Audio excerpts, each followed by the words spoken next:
Bonjour Anthony, Bonjour. on est ensemble pour que vous nous parliez de la bouffette de mince. Bien Parce sûr. que là aujourd'hui c'est les 100 ans, Oui, exactement. c'est complètement fou. Alors, de c'est vie. parti donc d'une mendiante qui a échangé une recette contre un morceau de pain. Et après, cette recette a été déposée en 1926 et depuis, elles sont toujours créées au même endroit avec la même recette. Juste les générations qui changent. La recette qui est... Secrète, bien évidemment. J'ai essayé. J'ai essayé, tout le monde essaye, on n'y arrive pas. C'est comme la chartreuse. C'est exactement pareil. Et vous êtes trois aussi à l'avoir la recette ou... Oui, oui, oui. Quelqu'un qui connaît pas la bouffette, comment on la décrit? Alors on peut la décrire avec 2 biscuits de Savoie et une crème à base de sucre au milieu. C'est ce qui fait la spécialité de Mince. J'ai ouï dire que vous expédiez Oui, oui, à oui. l'étranger. Exactement. On peut l'expédier de partout, que ce soit en France, à l'étranger. Donc on l'emballe dans des sachets individuels.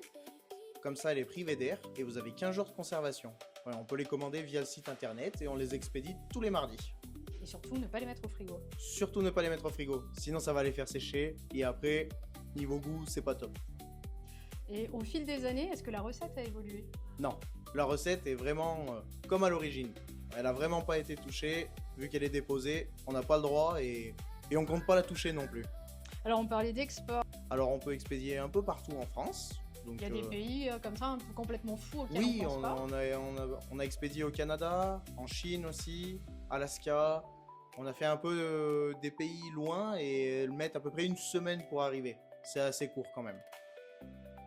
Il n'y a pas de problème justement de plagiat ou de...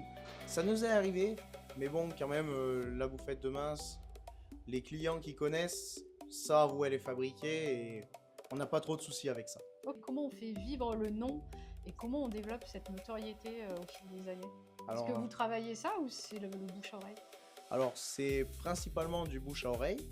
Après, on a des vacanciers qui viennent sur Mince, donc qui connaissent pas et qui connaissent, et qui peuvent en commander par la suite. Et puis, on essaye de développer maintenant notre nouveau site internet aussi, où on n'a pas que les bouffettes. Donc, il y aura tout ce qui est la partie chocolat, donc qui est facile à expédier, et tout ce qui va être la partie confiserie aussi. Et est-ce que la bouffette est reconnue comme faisant partie intégrante du territoire, du terroir, j'ai envie de Oui, dire? oui, oui, un petit peu. Ils savent que ça fait partie du patrimoine, et du coup, ils connaissent quand même bien la bouffette, quoi.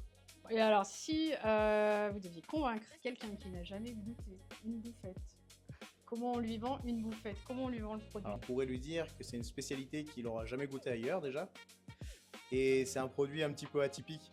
C'est pas un gâteau raffiné moderne comme on a maintenant, mais ça a son charme. Ok, merci beaucoup.